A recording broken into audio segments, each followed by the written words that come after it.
Hey, you're here with Dr. Jodi, and this is season 4 of Anxiety, I'm So Done With You. This podcast is a teen and a young adult guide to ditching toxic stress and hardwiring your brain for happiness. If you're new here, grab a copy of my book, Anxiety, I'm So Done With You, because this series goes section by section through the book, going a little bit deeper, giving more examples, and telling more stories. In this season, which follows along with Chapter 4, we are finally focusing on you making peace with yourself. Because you can't get rid of anxiety when you're still being your own worst critic. And you know what I mean. You have been your own worst critic. And you don't deserve that. You deserve kindness, compassion, and forgiveness. And in this season, I'm going to give you the practical tools on how to do that with yourself. Thank you so much for listening, subscribing, and leaving me 5 stars on Apple Podcasts. Please spread the word about this book and series because mental health problems have dire consequences that cause more and more pain to young people, their families, and their communities. And I need you to help me turn the tide by sharing these tips for embracing self-love. Welcome to the episode that accompanies Chapter 4, Section 3, Embrace Realistic Expectations. In this episode, we'll review how this culture's unrealistic expectations support your feelings of inadequacy. We'll expose your specific unrealistic expectations and then go over a method for embracing realistic expectations that will help you grow and succeed. This section of the book is very simple and short because most of it is a review until you get to the what's in your hand activity. Then you're doing experiential learning. I'm a practical learner myself, and I like to learn by doing.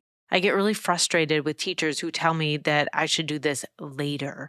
I want to try it right now and feel what it feels like to do it. So that's how I'm going to teach you about unrealistic expectations and making them realistic. For the last couple of years, I've been facilitating a therapeutic support group for empaths. Empaths are highly sensitive people. They're sensitive to people's emotions and often feel feelings from people and places around them in addition to their own. And I teach them how to tell the difference so that they could navigate all these feelings. So anyway, on January 21st, one of the members of the group texted the group chat, and she said for this new year, she intended to see things as experiences rather than problems. And it made me think about how we make meaning through our Western culture's lens of fear, high expectations, and deficit mentality. Those negatively inform how we think about what happens to us, causing unnecessary emotional turmoil. However, when you think of things as experiences instead of problems, you see yourself as less of a victim and more of an experiencer or an experimenter. This is for sure empowering, but it also frees you from having to urgently make meaning to restore order when you're in a chaotic situation. When you see things as problems, you make meaning with the purpose of finding out, how do I get out of this feeling right now? And you'll remember from a couple episodes back that when you have to make meaning urgently, blame is the most common place to land. But blame sucks, and it makes the problem so much worse. When you think about things as experiences, the meaning-making purpose changes. The question you're now asking is, what is this experience? The best part is you're not in a rush to make meaning, so you could wait for the meaning to show up for you. And in the meantime, you could keep observing, feeling, intending, and responding. Naming it as an experience puts you in the witness role, which, as you know, if you have been listening to all these previous episodes, gives you an immediate distance from the chaos. It gives you the big picture view with a unique perspective to understand and relate to everything in a purposeful and intentional way, instead of being blindly driven by negative emotions. That group member had a brilliant, simple idea to think about problems as experiences. And I like the word experiences because it doesn't insinuate that we must see it positively somehow. Like, instead of problems, they're blessings. Instead of crisis, think of them as opportunities. I don't think those are very helpful. And I also don't believe everything happens for a reason. And I don't think everything happens for a reason is as helpful as people think that it is. Sometimes it could be downright harmful because accidents happen. Some things are nonsensical, and life is much more complicated than that. Plus, when you use the word experience, it doesn't dismiss injustice, abuse, or oppression like the word blessings or opportunities do. Experience doesn't suggest that it doesn't matter that bad things have happened to you, because it does matter. Thinking about it as an experience allows you to be upset because you are human. However, you're not panicking and you're not drowning in the chaos of the problem, which means that you take less stress into your nervous system. And without having to navigate a stressed out nervous system, you'll have more access to your inner wisdom to respond to what is happening in ways that support you and your future. When I was recovering from my anxiety, I started to think about life as experiences instead of problems too. My anxiety was the kind that had me really terrified of future possibilities of trauma. I was so scared of something awful happening to me or someone I loved because I thought that would be overwhelming and I thought I couldn't handle it. But something shifted when I thought I could have experiences instead of traumas. It changed my perspective of them completely. I felt empowered as a witness of my life rather than a passive recipient of these terrible things. I realized that it was the utter helplessness that triggered the anxiety the most. The power I held as a witness instead of a victim meant I wasn't totally helpless, and I could respond. I learned this while studying A Course in Miracles, which is a spiritual text that touts that everything is love. It teaches that false meaning-making, including judgment and fear, gets in the way of experiencing everything as love. In the book, there are daily practices that help you strip off your lifelong history of meaning-making so that you could now see everything as love. The first exercise in the book tells you to sit in a room and look around. Whatever you see, say, "This table does not mean anything. This chair does not mean anything. This hand does not mean anything. This foot does not mean anything. This pen does not mean anything." You see, you're removing the meaning around these everyday objects. Letting go of what you know opens space for new meaning to come forth that's not from your ego. The practice is challenging because it equalizes everything. Your grandma's necklace means the same as the tree outside the window and the same as the cupcake that you baked your friend for her birthday. Okay, let me tie this all together with the unrealistic expectations that I'm supposed to be discussing in this episode. Expectations have the meaning that you give them. You think you have to be this way or that way to belong, and then you begin to believe that it is true that you have to be this or that. It's an idea, but your mind gives it a truth status. For example, my hair has to look perfect today can easily become a truth about what you need to do. Here's a tip. Always question expectations, wants, and desires that use the words need, must, should, or have to. Sometimes these words are just a figure of speech, but most of the time the brain hears these expressions as a standard for success, as if they define whether we're acceptable or unacceptable. That, my dears, is black and white thinking. There's no absolutely acceptable or absolutely unacceptable. The word acceptable is relative. I mean, acceptable to whom or for what? We don't even know. These expectations sound like truths, but there's no substance to them. You give unrealistic expectations meaning because you have been encultured to believe that you need to have them and meet them, or you will be kicked out of society. From this belief, you end up putting a lot of pressure on yourself.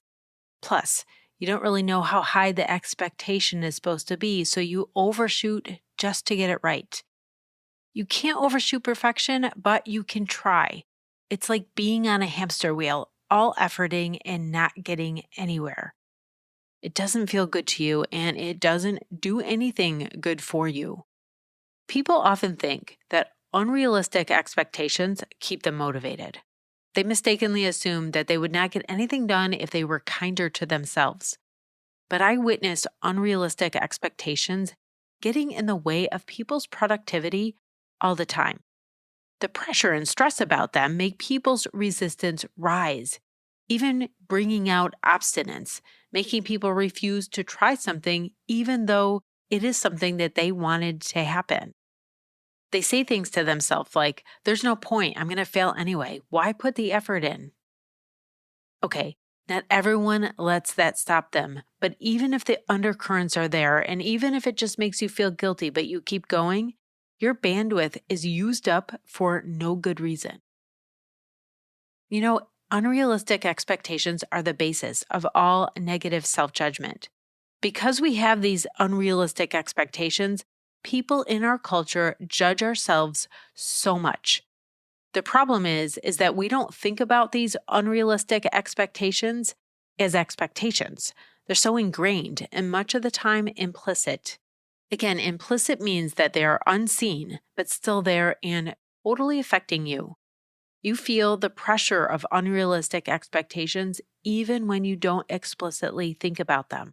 However, once you take them out into the open and look at them, you could change them to realistic expectations. Now, if you want real motivation, get some realistic expectations because those are good for you. They keep you charged up and feeling purposeful. They help you grow by having you push the edge between what you can do and what you desire to expand the bounds of your consciousness, skills, understanding, and relationships. Do you have any adults in your life who expect you to do well? Those teachers who are gung-ho and they believe in you. They're all hyped up and excited for the year. They don't come across as stern or pressuring, but uplifting. Those kinds of teachers. They motivate you, don't they? They have confidence in you and your abilities. It is as if they hold a candle of that confidence and pass the flame to your candle. And you could see your success through their eyes, which gives you the confidence to put effort in and succeed. This is what I mean about realistic expectations motivating you. And it's great if you have adults or friends in your life who believe in you. It really helps if you have that because sometimes you probably get down on yourself and you need someone to hold that candle for you for a bit and then relight your candle when you're ready for it. You can also be that person for someone else, that cheerleader who believes that your friends could do what they want and need to do. Over the years as a practicing psychotherapist, the most meaningful feedback that my clients have given me is that they feel my belief in them. Listen, people have mad skills. They could do so much. And when I get to know someone, I learn about their uniqueness and through that, learn how they can overcome the problem that they came to me for. Over the decades, I've honed the ability to discover people's skills quickly. And this is how I do it. I don't try to fix them as soon as they come in my door. I just listen. When people are upset, it totally scares the people around them because they feel inadequate and they respond out of fear trying to fix it. They're worried about them. But it decenters the person that's upset, taking the focus off them. But when you're not afraid because you know that people get better and you listen as they talk, you will see that people have so many skills. I hear them and I recognize them as skills and then I reflect them back to them. And that is when things start to shift. I'm not making up their skills. They have them. I just know how to ask and discover them so that they show them to me, even when they're not visible to them. Then I simply reflect back what I heard so they could see it too. I'm not teaching them skills from an expert position. This is their authentic skills, and that's why it works so well. I'll share more about how to be a good listener in the next episode, but I've put a video about how to be a good friend in the blog post that goes with this episode, with more videos on lowering your unrealistic expectations. Okay, believing in yourself and having that build confidence is the opposite of getting stalled on unrealistic expectations. If you're a Harry Potter fan and you saw the end of Harry Potter and the Prisoner of Azkaban, you see that he's able to produce a powerful Patronus because he knows that he'd done it before. knowing you can is a powerful confidence booster. And if you don't know that movie, I'll drop a clip to that in the blog post too. Your mind can make not knowing that you can stall you. You might think, I'll do it when I know I can. How do you know you can unless you do it? You need to do it to see that you can. The best way to build confidence is to keep trying new things. That way, trying things that you're unsure of becomes familiar rather than foreign, decreasing that biological and mental resistance to it. Okay, back to the exercise in the What's in Your Hand activity in this section of the book.